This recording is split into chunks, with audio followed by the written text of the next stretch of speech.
Welcome to another webinar here at Route Consultant. If we've never met before, my name is Josh Gregory.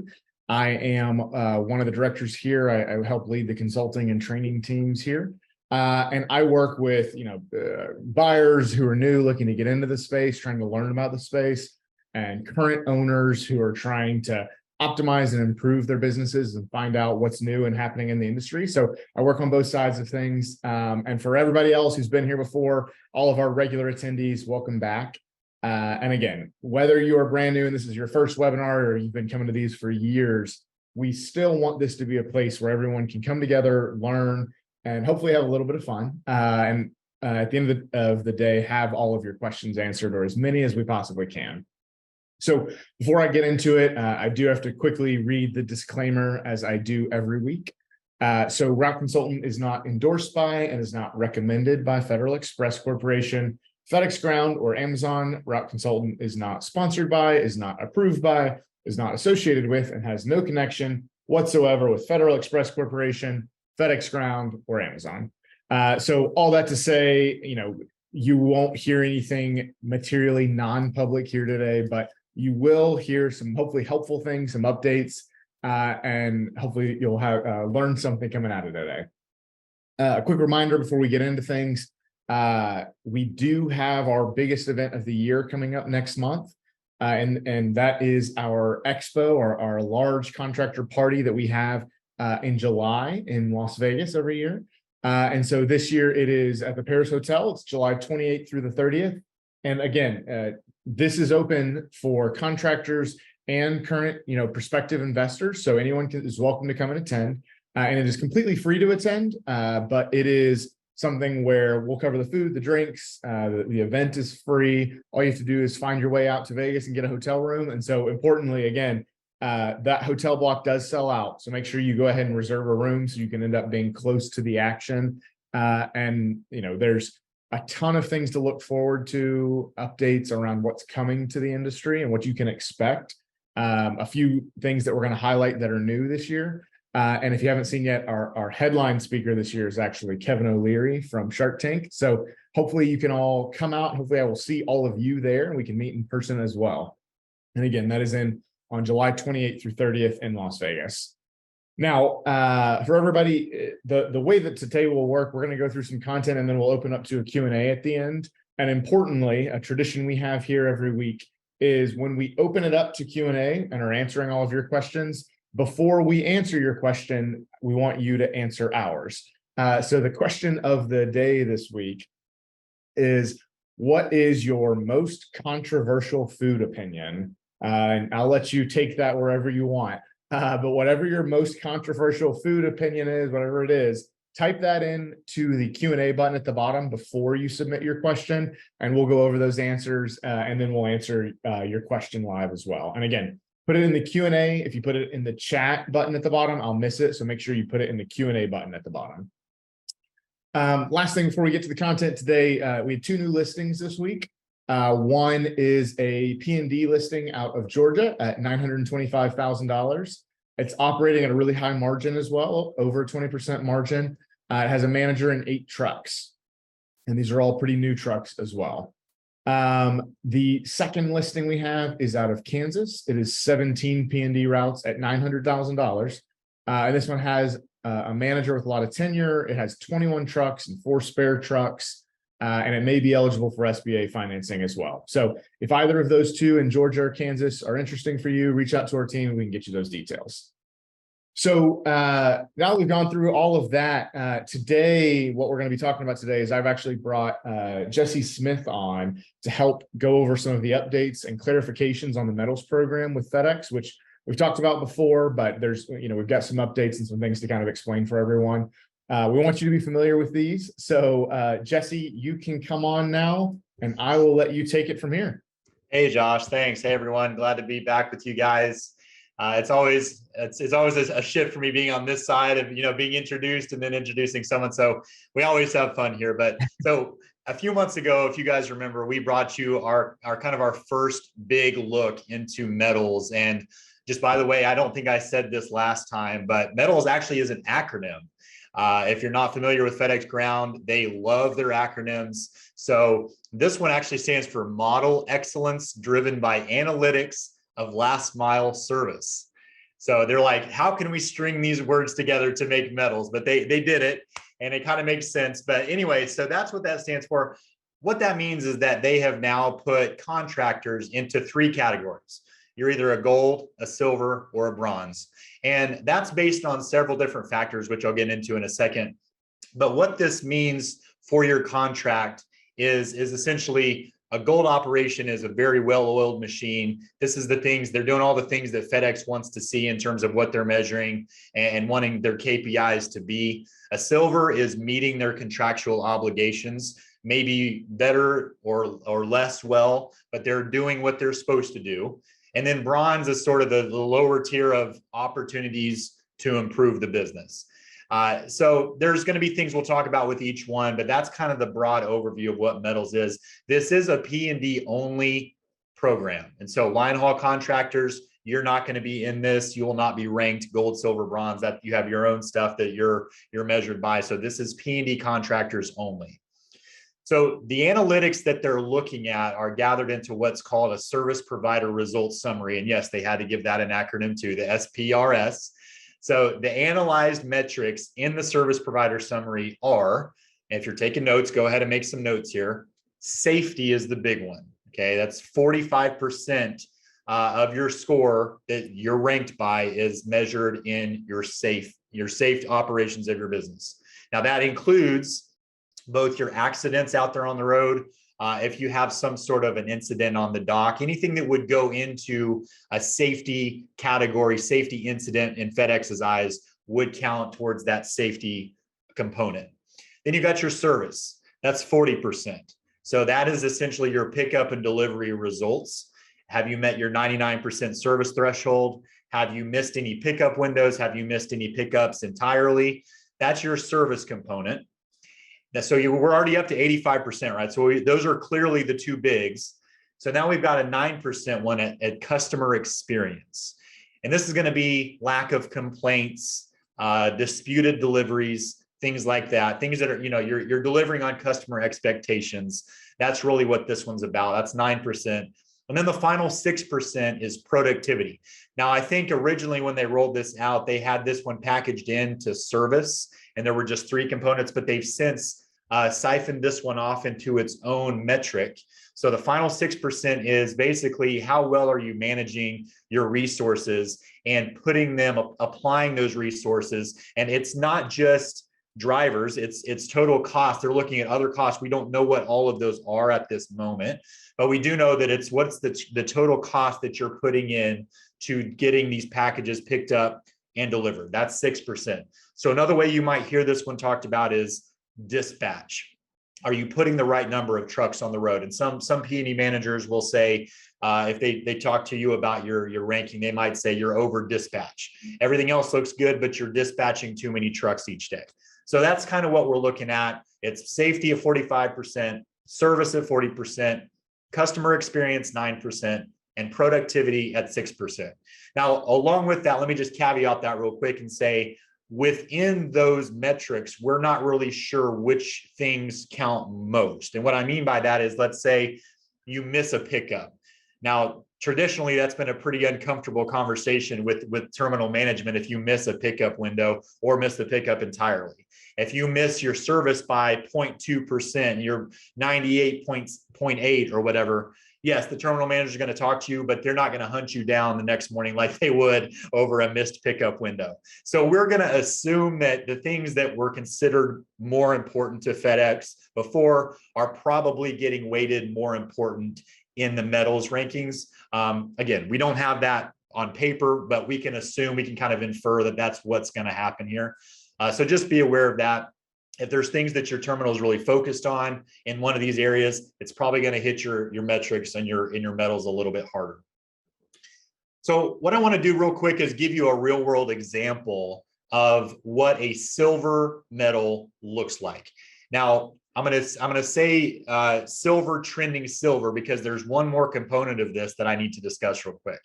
So you're going to have your actual component, which is your silver gold, bronze, whatever you are, and then you're going to have a trending component. So it's a month-to-month trajectory of where you are, where you've been, and where you're going. If you're silver trending gold, then obviously your business is going in the right direction. They're seeing improvement on some metrics. If you're silver trending silver, you're staying, you're keeping the boat afloat.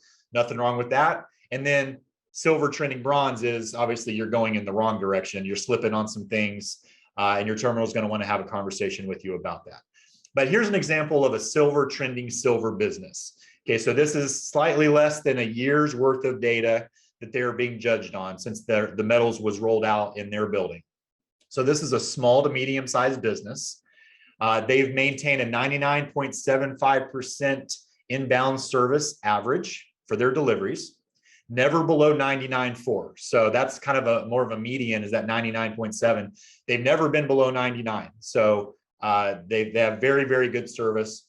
One general liability incident in 6 months, no preventables, nothing like that. One general liability. So a relatively minor safety incident, no missed pickups, and 2 missed pickup windows. So in other words, if the pickup was 2 to 4 p.m., they got there at 4:03 or whatever it was. That would be a missed pickup window. So there's other things that are going to go into that, but those are kind of the high points of a silver trending silver. So as you can see, the gold is a pretty prestigious place to be. You have to be pretty close to perfect to get into gold. And so they intentionally don't want to make it super easy because that is an elite club. But I do know of contractors that are gold. It's not super uncommon. It is pretty hard to get there. So a couple more things real quick, Josh. I do want to talk about what do the conversations look like between you as the contractor and the terminal when they bring this to you. So the big overall theme here is that your terminal manager is not the one that's ranking you.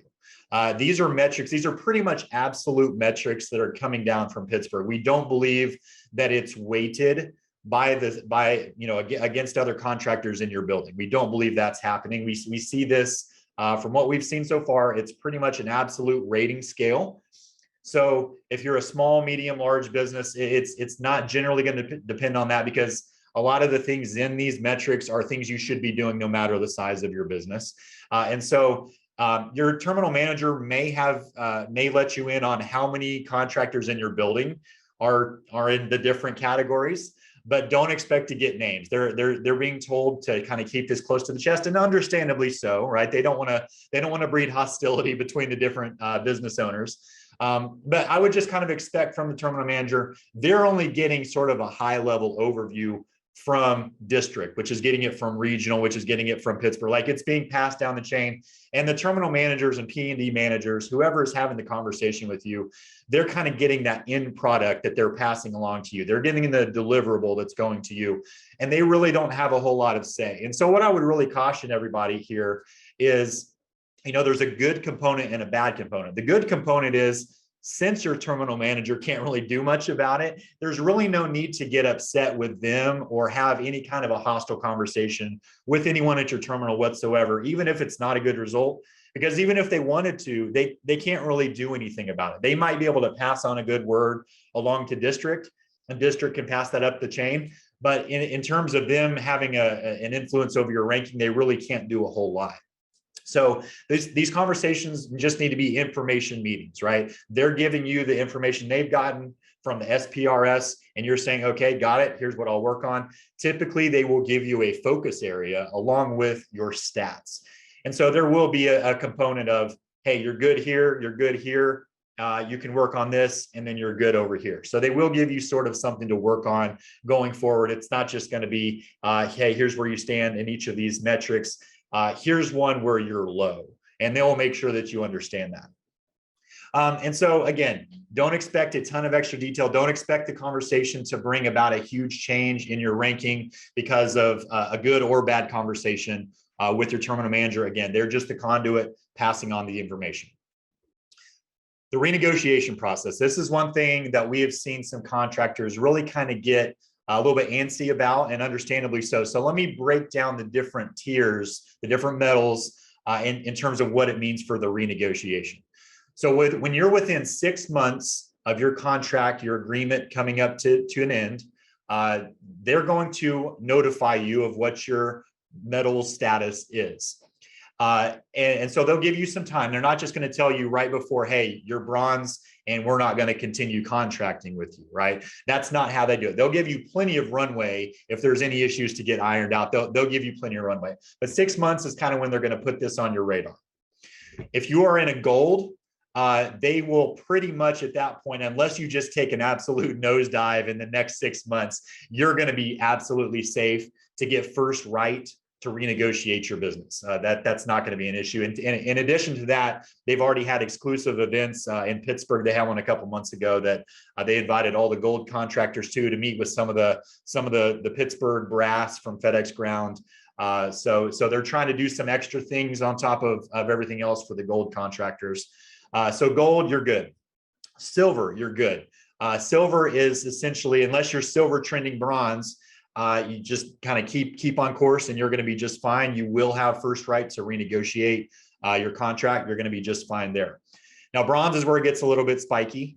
FedEx has put it in writing that they do not necessarily intend to renegotiate or give you first right to renegotiate your business. Now, there's a big asterisk next to that.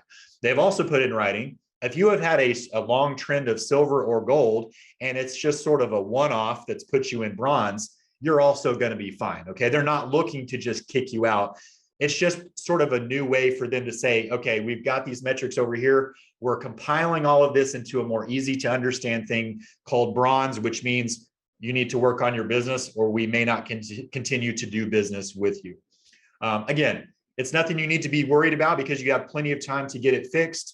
Generally, it's not an issue. And Josh, I don't know if you've heard, I haven't really heard of anyone outright losing their business, maybe one or two at most. This is not a common thing that we've seen so far, and I wouldn't expect it to be overly common. If you're taking even a half-hearted interest in your business and getting this back on track, you're going to be okay, even if you're in bronze, but just be aware it could lead to lack of renegotiation on FedEx's part with you for your business. Last thing here. If you're a current contractor staying in, I want to kind of talk to the contractors that are not planning on going anywhere, contractors that may be looking to sell their business. And then if you're looking to get into this business, what are the takeaways for metals for each of you? Well, for my current contractors, again, if you're in gold, you've already been selected for exclusive events with upper management. You're gonna be fine. Okay, silver, you're gonna be fine. Bronze contractors, again, don't panic. But just be aware of the implications. And again, there's products and consulting services that we offer here at Route Consultant that can definitely help you right the ship, so to speak. If you're in bronze and need to bring it up to a silver, we can absolutely help you with that. The good news for this is that they're putting it on your radar. It's not like it's in the dark anymore, right? They're telling you outright, you may be in danger of losing your business. And so to me, as scary as it might be, at least I know about it. And it's not like it's just hanging over me and I get to renegotiations and they're like, well, we're not going to renew your contract. Okay. If you are a contractor looking to sell, I would use your metals ranking to sort of control that narrative with your buyer, right? I would say, okay, I'm a gold, right? And just let that be a main selling point for your business. Now, the contractor that buys from you, the person that gets in, unless they do a stock sale, and Josh, correct me if I'm wrong, they're not going to inherit your ranking. Okay, so they're going to start from scratch. So that first month or two, they're going to get their own metals ranking. Okay, but the point here is, if you're selling a business that is capable of achieving that gold and that's what they're buying, you really need to play that up and make sure they understand they're getting a very well-oiled machine that can perform. And again, put that out there for your buyer. Make sure they understand what they're getting so that you can hopefully get a really good price for your business. If you're not gold and you're silver, lower end of silver, trending bronze or bronze, we also offer specific consulting packages, DRO focused packages for this type of business owner that's looking to sell and that needs to increase their net operating income in order to get a better listing multiple and better selling power, better listing price for their business. We offer specific products tailored to that. So I don't want you to sweat that. If that's something you're looking to get out of, transition out, but you're worried about the price, we can absolutely help with that. And then last thing, Josh, before I kick it back to you, is for new investors. Okay. If you're a buyer looking to get into this, you absolutely need to inquire about the metal status of the business that you're buying. Again, you're not going to inherit it. So that could either be a really good thing or a really bad thing, depending on how prepared you are when you go in, because you're going to start fresh. But again, you're going to know what you're getting into. If you're getting a bronze business, there's probably going to be some things that you need to get right. Talk to some vendors going in saying, look, there's a lot of changes I'm going to need to make right off the bat to this business, or this business is in great shape. I feel good about it. I just need to kind of keep it on the autopilot that it's on. It's going to tell you a lot based on the metals category that you're in. So those are the things to be aware of. Josh, I'm going to kick it back to you. Yeah, appreciate it, Jesse. Yeah, and all of that is correct. I at the end of the day, and this is what we hoped, is that this is, as a contractor, the information you need to make the right business decision. Whether it's good or bad, it is a mistake to operate, in the darkness and not know what's ahead of your business. So exactly like Jesse said, even if it's scary, if you find out it's a bronze, it's much better to know where you are and know the path and the things that you need to fix to improve your business, get back in good standing. And so ultimately that is a good thing, and increased transparency should always be something that we are looking forward to as business owners, so that we can make the right decisions and help make sure our investments are safe and secure and continue to grow. So we are about to open it up for Q&A in a second. So if anyone has questions, you can go ahead and pop it into the Q&A and we'll get to them. But before that, as a reminder, the question of the day this week is, what is your most unpopular or controversial food opinion? So Jesse, why don't you go ahead and answer that, and then I will, and then we'll get into the Q&A. I've got a doozy for you, Josh. As someone who considers myself a Southern boy, I wasn't born down here, but I've been in Tennessee most of my life. I don't eat mashed potatoes with gravy. So I know I'm going to get kicked out of Nashville as soon as this webinar is over, but that's my very unpopular opinion. I think that's okay. I can do well either way, but at the same time, my favorite mashed potatoes that, like my grandma and family have always made are essentially half butter anyway. And so, they're barely potatoes at that point. It's just, a hint of potato with a side of fat and butter. So I think at that point I'm basically eating gravy anyway. So I see where you're coming from, though. I will not crucify you for that one. I thought for a quick second you were about to say I don't eat mashed potatoes, and that would have been a extremely controversial opinion that we would have fought over. But it's over the line. Okay, well, I tried to stay away from that. So yeah. So I have two, and they're both related to peanut butter. So one of my favorite sandwiches growing up, and I will still swear by today, is peanut butter and pickles. That's it. Just peanut butter and pickles. I would encourage anyone to try it before they speak against it. It's a very nice counter, the sour crunch of the pickle and the smooth creaminess of the peanut butter. I would don't knock it till you try it. It's one of the things my grandma always made, and I have continued to hold on to it. And then my second one is that I learned this obviously in grad school when I was spending about $5 a month on food. But I have become accustomed or at least got comfortable with making ramen that was Thai, that was just the little 50-cent ramen packets, and then peanut butter and hot sauce. I'd mix it up, and so I have convinced people to try it, and they decided it was a good idea and that I wasn't crazy. So that's another one. I'll just put that out there, and anybody who wants to go down the peanut butter path, I've got a couple things for you guys to try. Oh man. Okay, so we'll get into the Q&A now. The first one is not even a question; it's just a comment, and it is in relation to exactly what we talked about last week. I think it was Jesse, and his opinion is that pineapple on pizza sucks. That seemed to be the opinion for many people last week. I will say that I love pineapple on pizza. So. To me, it's a trick question. If there's pineapple on pizza, is it even still pizza? That's to me is the bottom line. For me, it is. I love it. But we've got an anonymous attendee who didn't answer the question, but I'll forgive them. So, Jesse, the question is, why is dispatch important? Why do we think that they included that? If that gets you, if that increases your service, why does FedEx care that you're, putting an extra truck, an extra route on the road? Yeah, that's a great question. That's something we kind of wondered ourselves when they first rolled it out. But I think what it comes down to is if again, I've talked about this several times in the past. If you go back to that September 2022 investors call where Raj Subramanian kind of got grilled by the big banks and the investors for FedEx, FedEx decided that from top to bottom, they were going to really cut costs. And so I think some of this is optics and some of this is, look, we're gonna cut some of our director staff. We're gonna make all these cuts in our management, and we need you contractors to show that you're doing the same thing. In my view, that's where that looks like this is coming from. I could be off about that, Josh. You may have some other thoughts on that, but I think it's just part of this total move of streamlining the company and really kind of getting more in line with, we've been a little bloated in the past. We're really trying to cut down to what are the right number of resources to apply to all of our business from top to bottom. I think that's where this comes from.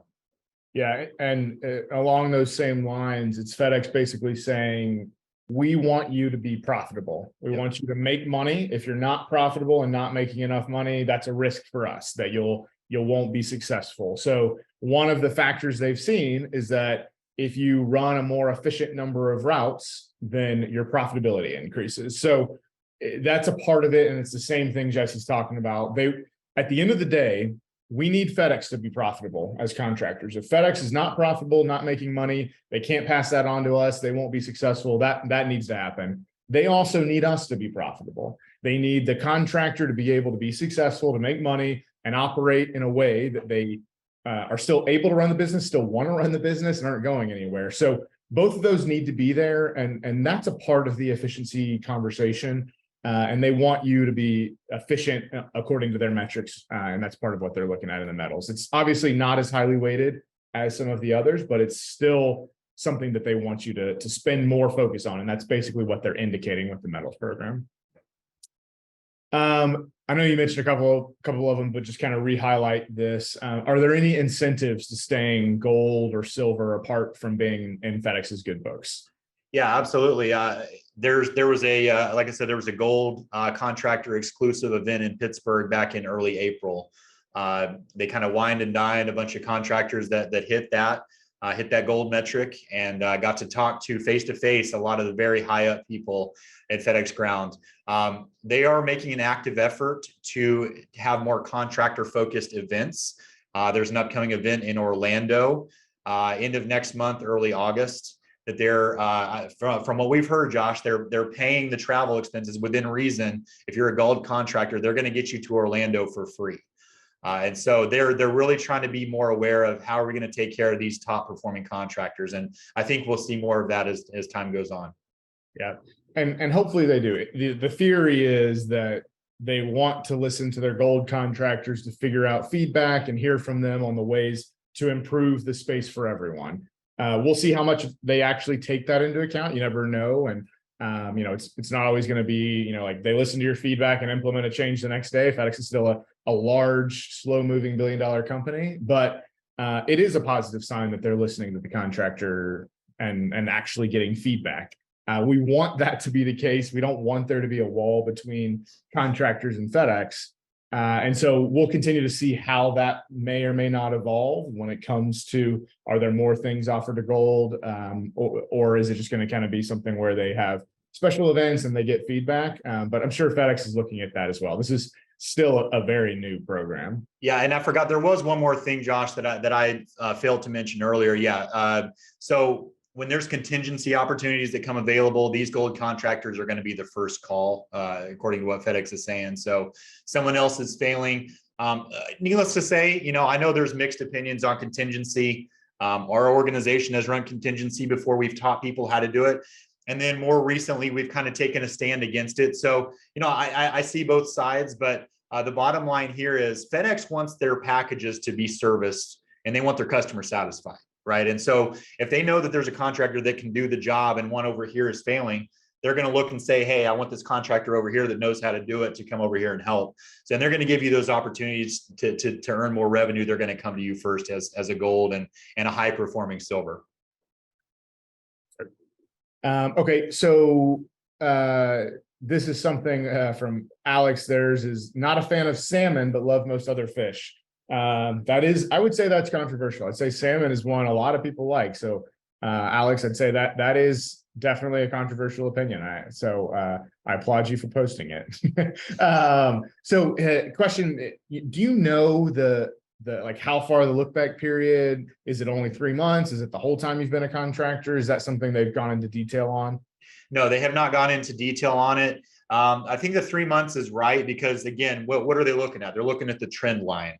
Now, are they going to keep a record of how if you were, 8 months gold, 2 months silver, and now you're in a bronze? Well, sure. They're going to see that when it comes up to renegotiate your contract. This is a person who knows what they're doing, and maybe they just hit a rough patch. So they're going to keep that track record. But in terms of your current ranking, yes, it's basically how did you perform last month, this month, and where are you headed next month? Yeah, and another clear indication that 3 months is a critical period for the look back is when it comes 6 months before you're going to renegotiate. If you're bronze, they will expect your improvements to happen over the next 3 months. So it's basically saying they want to, 3 month chunks. And also that's still at that point, 3 months before negotiation, that they want to see you now at a silver or at least trending silver point. Although they haven't explicitly said it's only 3 months, that's all we care about. 3 months is definitely the most important, and they still are going to look at your history. All right. So Jared's controversial opinion. He grew up in the Midwest, edge of the South, but cannot stand anything pickled.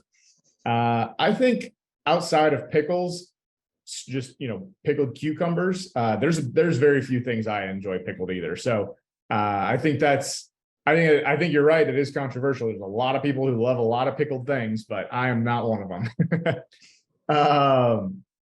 So this one's a little bit different than the metals program, but with things like AVP, relay stations, do you think FedEx is able to account for those cost savings measures when they're looking at the metal program? Do you think they're looking at things that specifically for each contractor? Yeah, that's a really good question. They have said, as I mentioned before, they are saying that they're looking at other costs associated with operating. Now, they didn't go into any more detail than that. There may be some terminal managers that know a little bit more detail that we have not come across yet. But in general, no, they're looking at, on paper, are you supposed to be running 8 routes and you're sending out 9? We don't care whether it's a little van or if it's a P1200. If you're putting a person on the road, needless to say, in this business, your biggest cost is payroll cost. And even though that's lower with your typical AVP routes, they're still looking at an entire resource out there on the road delivering boxes. And so from what I understand, that is not parceled out from the total dispatch number, but we'll just kind of have to see if more guidance comes out on that in the near upcoming months. Yeah, it's one of those things that for right now, they haven't addressed it. So anytime there's something like that, there's a chance they could be factoring it in. But I'd say most likely not, at least so far. But like Jesse said, anything can change when it's a program that's fairly new. They're always reevaluating and deciding if there's other things that should be considered and be a part of the evaluation and the ranking. So that is our last question. If anybody has any last second questions as we're finishing up, you can type it and I'll answer it. Otherwise, I will let everybody go. But a reminder. Our big event is coming up July 28th through 30th in Las Vegas, the Paris Hotel, completely free to attend. So hopefully we will see you all there. Jesse and I love doing these, but all we see are each other. So we'd like to get to see you all in person as well at the event in Vegas. All right, quick one. It's just a readdressing for Chris, not a seafood guy, can't eat it at all. And I think that's fair. I'm basically fish and shrimp. Anything else starts to get to me. So I avoid most other seafood. He said, Can you just go quickly over what you talked about at the beginning? What are the metrics that they're looking for, the breakdown for the three different tiers? Yep. And just kind of readdress that for anybody who missed it at the beginning. Yeah, sure thing, Chris. So the four metrics are going to be safety, and that's weighted 45%. So that's the big one. Okay. The most important part of this ranking is going to be how safe are you out there on the roads, on the dock, et cetera. So that's 45%. Service is the next one. That's at 40%. That's just your straight up pickup and delivery results. Are you staying at 99% delivery service? Are you staying at a very low minimum or zero number of missed pickups and missed pickup windows? Okay, and then 9% is customer experience. And so staying low on complaints, disputed deliveries, things like that, where customers will call in to the service line and say, I didn't get my box. Hey, this guy shouted at my daughter when she came out, whatever, right? Anything that causes a customer complaint will affect this part of it. That's 9%. And then the final 6% is productivity. This is based on the number of resources that you're putting on the road for a given volume of stops. And they said other costs associated with that. But the way we've been hearing that this is really measured is your total dispatch. Are you dispatching the right number of drivers each day to make sure that you're covering your territory with an efficient route plan that has every driver doing a fair but not too little amount of stops? Perfect. All right. I think that's exactly what Chris was looking for. Another question here, and I don't know if you've seen anything on this. Have you seen anything from FedEx in terms of if they're having late dispatches and it's affecting people's service? Have you seen FedEx make any concessions or take that into account in things like the metals program? Yeah, absolutely. If it doesn't, so it's not going to be directly tied to metals. It's just going to count against your daily service for that day, which will then, if you have 100%, it will then end up helping your metals ranking, right? So it's not like a direct, like you failed badly one day. It's all about your service percentage. So if you get service delivery exceptions because of a late dispatch and you're not able to, service a particular number of your business stops because your driver didn't get out the door till, 12:30 in the afternoon or whatever it is. If you have service exceptions that are allowed by your district for that day, for weather or at the local level for a late dispatch, yes, you will get an exception for that. It's not 100%. I'm not going to say it always happens that way. But yes, that is something FedEx is aware of. They're not going to hold you accountable for something in most cases that's sort of a systemic issue like that you have no control over. So yeah, you're going to be fine in most cases. Yeah. And it should be even more important. And FedEx is internally trying to do everything they can to improve dispatches. They always are, but especially for Express, as that comes to the network, it's even more critical that the packages are ready to dispatch and the sort is done earlier. So it is something they're working on. It's something they're aware of. Yeah. Also, that was an anonymous attendee's question. Their controversial opinion is nothing hot. Hot sauce is not good. And that is incredibly controversial for me. I love hot sauce. I have an entire mini fridge in my house of hot sauces. And so that is one I just can't agree with. Hot sauce is basically the spice I use on everything. So okay. I'm glad they stayed anonymous because that would not. I'd kind of go off on that person. Yeah. A quick follow up here from Chris. Do you know how they're measuring the different categories? Like, are they using DRO data, daily service worksheets? Like, do we know any specifics at all into what goes into the different categories? Sure. Yeah. For your dispatches, if you're familiar with Work Area Planner, that's kind of the final arbiter. If it goes in as a resource, a unique resource in Work Area Planner. So in other words, you go to wap.routesmart.com, put in your 7-digit, your MGBA credentials, and you look back at historical data for your company, and you can see how many routes that FedEx considers you to have dispatched. I don't know exactly. They don't give us visibility into how exactly that number is calculated. So for example, if you have one driver that goes in and you have 2 work areas sorted for them, but they run it out on 1 truck. So let's say a bulk stop gets put on 1 work area in terms of the sortation. So it goes down to route 514, which is loaded on a cart. Your driver takes that out, 150 package bulk stop, delivers it, comes back to the terminal, loads up route 510, which is the normal route, takes it out. I don't know if they consider that 2 or if it's just basically 1 driver that's logged in, stayed on the same route number in their scanner. Again, I'm not going to get into the inside baseball numbers on all that, how that works, but if it shows it in work area planner, that's the number that's going to be counted in terms of your total dispatches. As far as safety, any safety infraction whatsoever, if it goes to ARC as a general liability, a preventable, a non-preventable, alleged, anything that would count as an occurrence on your Schedule L, they're literally counting anything in that category that goes under the category of safety. And one thing that we have seen, Josh, is that FedEx they've really kind of clamped down on this one.